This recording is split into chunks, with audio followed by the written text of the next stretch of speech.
BenQ reached out to us to sponsor a video about their SW271 monitor, which is marketed as engineered for photographers and great for video editing too.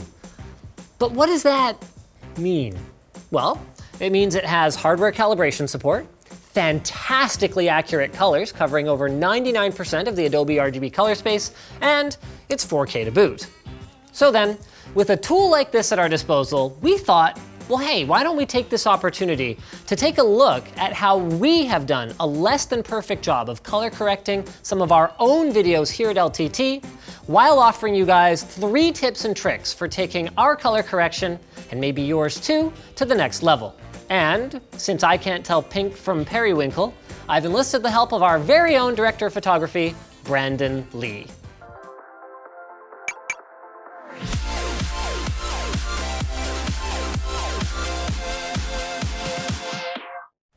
Okay, there you go.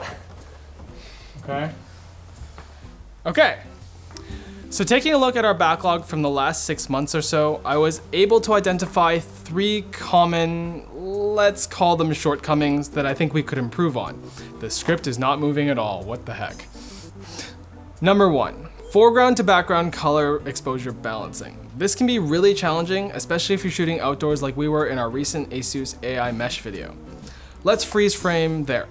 We did an okay job balancing the exposure here, but it could have been better. The image is overexposed overall, but it's particularly bright in the background compared to Linus. So what we should have done is brought the background highlights down to make Linus and the laptop stand out more like this. Number 2, color consistency throughout the video. If your colors are inconsistent, then scene changes are really jarring and distract the viewer. We were guilty of this on our TechLinked announcement video, where we quickly jumped from location to location and each spot had a different dominant light source. In this case, the biggest issue is white balance. At the beginning, we start in Linus's office where he's being lit by a daylight balanced aperture 120D. The daylight from the outside is mostly being stopped by the window shades, and the white balance on the camera is a little warmer because I personally think it's a good fit for the friendly tone of the video. But then we move to Nick's office, where the guys are being lit by much warmer overhead lights and the shades are open, so we see blue daylight behind them. To keep the color ideal for this shot, I split my white balance between the cool daylight and warm overheads, otherwise their skin would look really orange. But in a fast-paced shooting environment, you have to make these changes on the fly and they're not going to be perfect, which is okay as long as you close the gap in post-production, which we didn't do this time. We release a video every day, all right? Give me a break.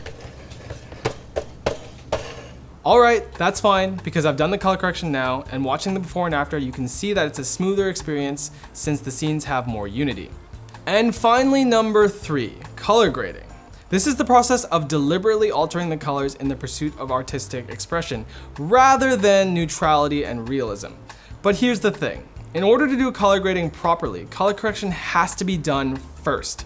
If your starting point doesn't have consistent and neutral colors and exposure, then color grading will usually only serve to make your videos look amateurish. Our camping battle station video is a good example of a video that is ready for color grading. It's nicely balanced, but it lacks that wow factor to take it to the next level.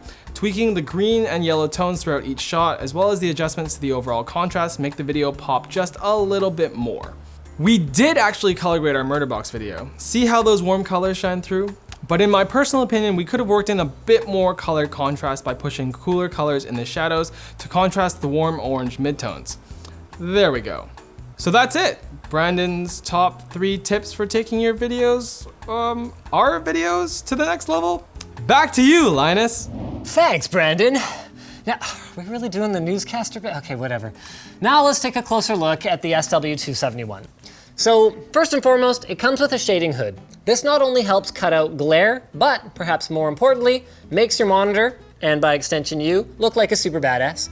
It even comes with this little door in the top for your spectrophotometer or your colorimeter, so you don't need to take the hood off when you need to calibrate the display, which you can do with the included Palette Master Element software that, in our case, made the already great out-of-the-box color accuracy even better thanks to hardware calibration. It managed delta E values under 1, well under what's perceivable by the human eye, so thank you, 14-bit 3D lookup table. It also comes with this little puck control. Ooh, right for the face. Puck Controller, which not only makes the on-screen display easier to use, but also lets you set shortcuts like switching between sRGB, Adobe RGB, and advanced black and white modes, and it nests nicely into the stand in this little nook right here, keeping it nice and clean. The stand, by the way, is very sturdy, mitigating screen wobble while still affording a generous amount of swivel, elevation, tilt, and even 90-degree pivot. Although it should be noted that your shade will not function quite the way that it does when you have it in landscape mode. Incorrect. This gives Shade a actually no. has 4 parts that you can use to put it in the other mode. Oh, really? Yes. Oh, cool. Never mind. I stand corrected. Now, in terms of I/O, we've got 2 HDMI 2.0s, 1 DisplayPort 1.4, as well as DisplayPort over USB Type-C, which can also deliver both data and 10 watts of power. Plus, there's a no rotation required USB hub with an integrated SD reader that you can check out here on the side. So a big thank you to Benq for sponsoring this video. Big thank you to Brandon for providing me with some much needed color correction tips. You guys can check out the SW271 photographer's monitors, as well as other monitors in this lineup, like the SW320, SW2700 PT, and SW240, which is just $400 at the links below.